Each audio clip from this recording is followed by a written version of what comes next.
All right, welcome to my channel. This is a review for The Man Behind the Guns. This is a biography of General Henry Jackson Hunt, the Chief of Artillery for the Army of the Potomac during the U.S. Civil War from 1861 to 1865. He held this position under all of the generals that came through, starting with McDowell all the way down through Meade and Grant.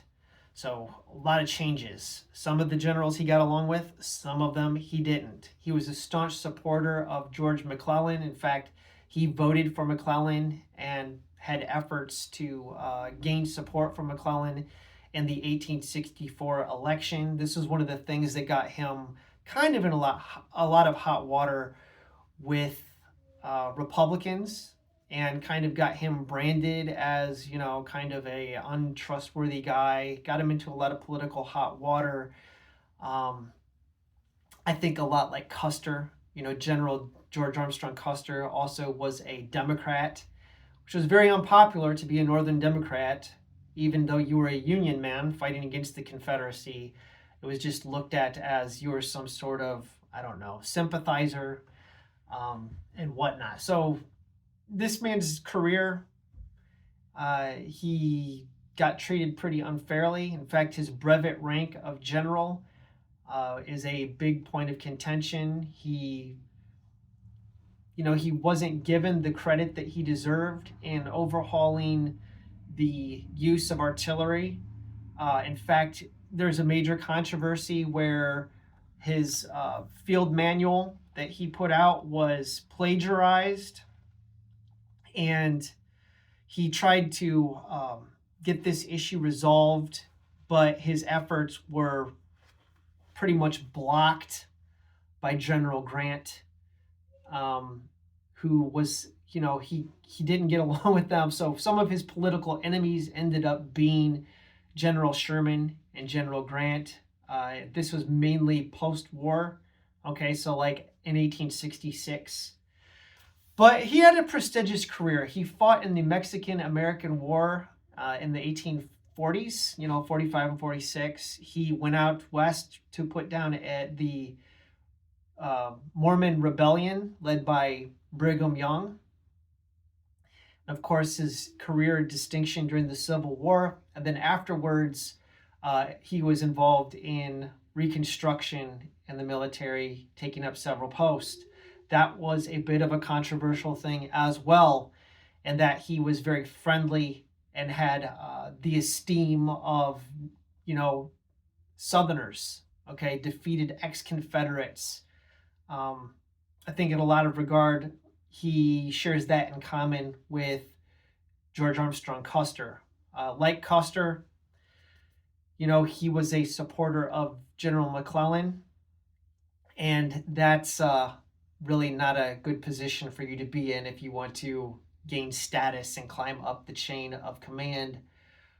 So this guy's career ends pretty tragically. I think perhaps I found the most interesting chapters of the book to be the end, the post-war sections. Black marks on the War Department, or at the War Department, chapter 17. And the chapters that follow here throughout the end.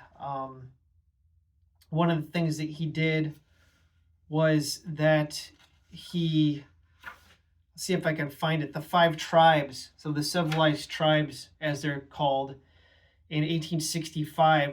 This was in the Oklahoma territory. It was that these 5 civilized tribes, the Cherokee, the Creeks, the Choctaw, the Chickasaws, and the Seminoles, the Seminole Indians out there, that they were basically punished. The 5 tribes were, General Hunt found himself at Fort Smith, Arkansas, and let me read a little bit of this. So Hunt went out there, and it says, one political controversy affected the future of several Indian tribes who claimed the territory as home. A week before Hunt relieved General Busey, so he went out to relieve this other general, several of the local tribes had signed a treaty of allegiance to the United States government. Others participated in a similar ceremony on the day Hunt took over. Such was deemed necessary because the 5 civilized tribes had sided with the South during the rebellion, more in an effort to safeguard property and possessions, including a considerable number of slaves, than because of any heartfelt fealty to the Confederacy. So yes, these 5 civilized tribes did practice the institution of slavery. It's a little known thing that people don't really know about because it's kind of not, it's just not common knowledge.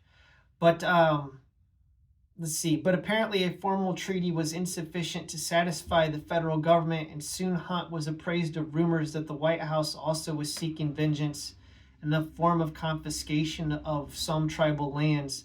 For this reason, Hunt entered upon his duties at Fort Smith with the nagging fear that he might be forced to serve in another unappetizing capacity, as an instrument of reprisal in the hands of politicos whose integrity he believed non-existent. He expressed this fear in a letter he sent to General Sherman, his direct superior as commander of the Department of the West. Quote, I think there is a strong effort to be made to throw open the territory to white settlement. If so, goodbye, Mr. Indian, unquote. So it was things like this that got him, his incidents like this that got him in hot water and created a lot of political rivals, and he was not liked by the Republicans, including General Grant, who later became President Grant. It's a very sad situation, and I think that this was an interesting biography because it shows somebody that was kind of like what you would call a moderate and in the middle, and I guess it just wasn't a popular position to be in. He was pretty much hated by a lot of people in the Republican government. All right, so this sounds interesting to you, maybe check it out. I don't know of a whole lot of books on artillery. Most Civil War books either focus on cavalry operations or on infantry. So this is like a really interesting piece from the perspective of somebody who was an artilleryman. Thanks for watching and have a wonderful day.